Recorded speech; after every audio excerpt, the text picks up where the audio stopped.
Olá, Radiante! Leitura comentada do livro Um Curso em Milagres, comigo, Maria do Sol. Capítulo 18, A Passagem do Sonho, versículo 8, O Pequeno Jardim. Bonito esse nome do versículo, né? O Pequeno Jardim. Vamos lá.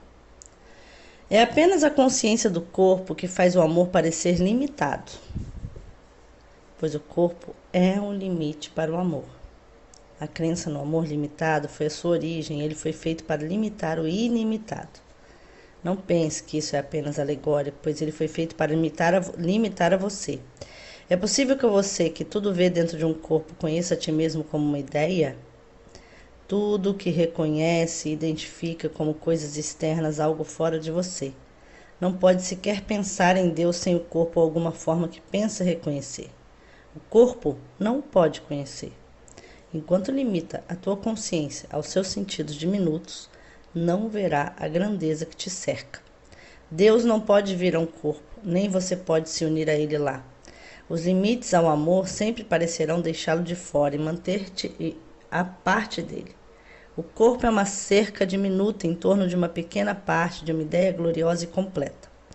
Ele desenha um círculo infinitamente pequeno em torno de um segmento diminuto do céu, desintegrado do todo, proclamando que aí dentro se encontra o teu reino, onde Deus não pode entrar.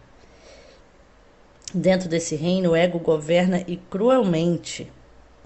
E para defender esse pequeno monte de poeira, ele te pede para lutar contra o universo. Esse fragmento da tua mente é uma parte tão diminuta dela que, se apenas pudesse avaliar o todo, imediatamente veria que ele é como o menor dos raios de sol e é para o sol ou com a mais leve onda na superfície ou como a mais leve onda na superfície do oceano.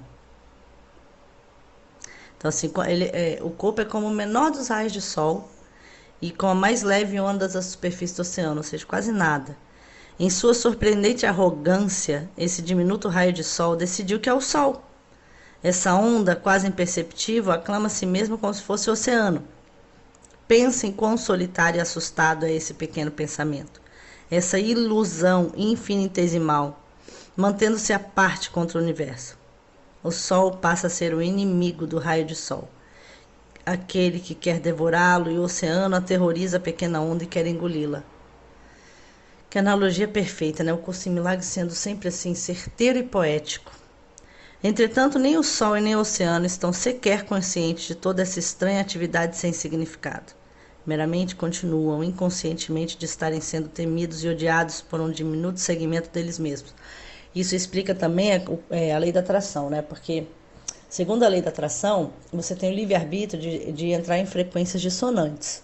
Ou seja, de você sentir, vibrar e atrair coisas que não são positivas, amorosas e libertas, né? E aqui, como fala que o sol e o oceano não olham para aquilo e falam, cara, a gente não vibra ali, você pode escolher.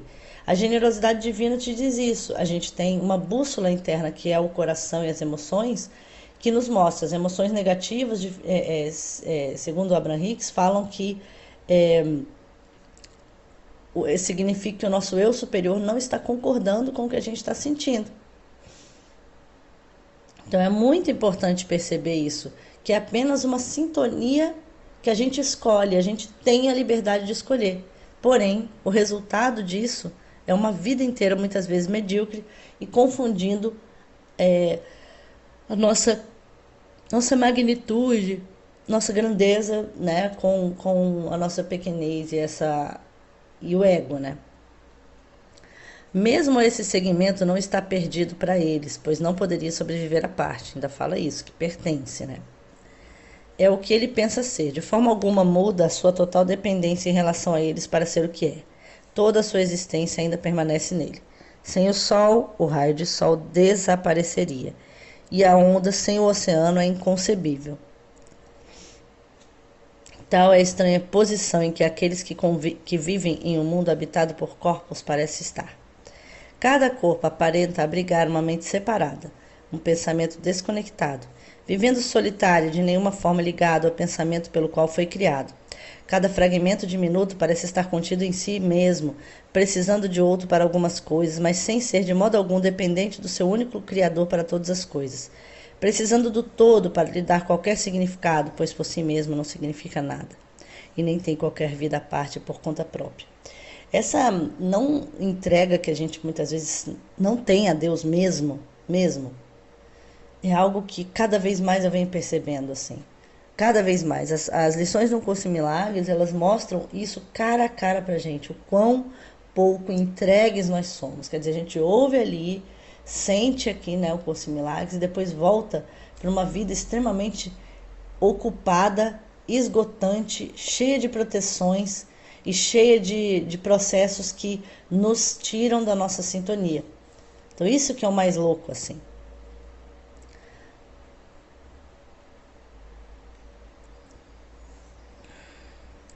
Como o sol e o oceano, teu ser continua sem ter em mente que essa parte diminuta considera a si mesmo como se fosse você. Ela não está perdida, não poderia existir se estivesse separada, nem todo seria um todo sem ela. Não é um reino separado, governado por uma ideia de separação do resto. E nem existe uma cerca em torno dela impedindo-se de unir ao resto e mantendo-a afastada do seu Criador. Esse pequeno aspecto não é diferente do todo, sendo contínuo em relação a ele e um com ele, ele não leva uma vida separada, porque a sua vida é a unicidade na qual ele foi criado. A hora que a gente se reintegra, a gente volta a ser a gente mesmo. É isso que o Curso em Milagres fala pra gente e ensina diariamente. Olá, Radiante, capítulo 12, da parte 2 do livro de exercícios do livro 1, Curso em Milagres, comigo, Maria do Sol. O que é o ego? O ego é idolatria. O sinal de um ser separado e limitado, nascido em um corpo, destinado a sofrer e terminar na sua vida e na morte. É a vontade, entre aspas, que ele vê a vontade de Deus como inimiga e toma uma forma na qual ela é negada. O ego é a prova de que a força é fraca e o amor amedrontador, de que a vida é realmente morte e que só aquilo que se opõe a Deus é verdadeiro. O ego é insano. Ele se estabelece no medo, além de todos os lugares, a parte de tudo, separado do infinito. Em sua insanidade, pensa que veio a ser vitorioso sobre o próprio Deus. E em sua terrível autonomia, vê que a vontade de Deus foi destruída. Ele sonha com o castigo e treme com as figuras dos seus sonhos, seus inimigos que buscam assassiná-los antes que ele consiga garantir a sua segurança atacando-os. O Filho de Deus não tem ego. O que pode ele saber da loucura da morte se Deus habita, da morte de Deus se habita nele? Ou o que pode conhecer do pesar do sofrimento se vive na alegria eterna?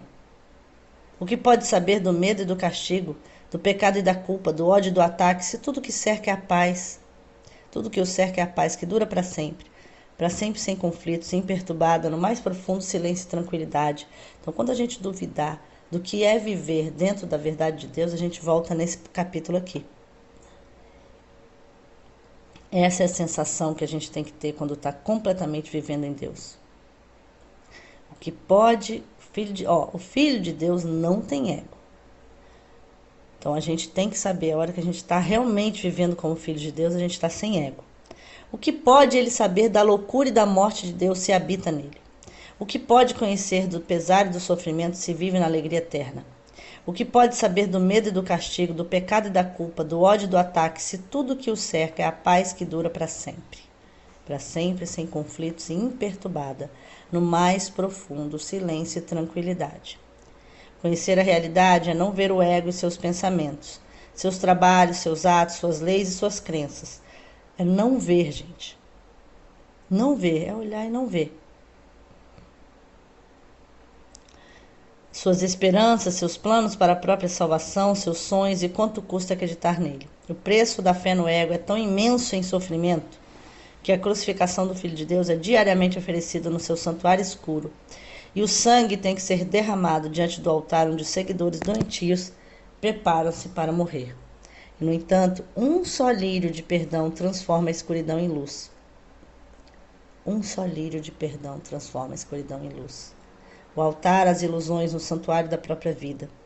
E a paz será para sempre restituída às mentes santas que Deus criou como seu filho, sua morada, sua alegria, seu amor, completamente seu, completamente um com ele. Que bálsamo, né? Que bálsamo. Vamos para a lição 331.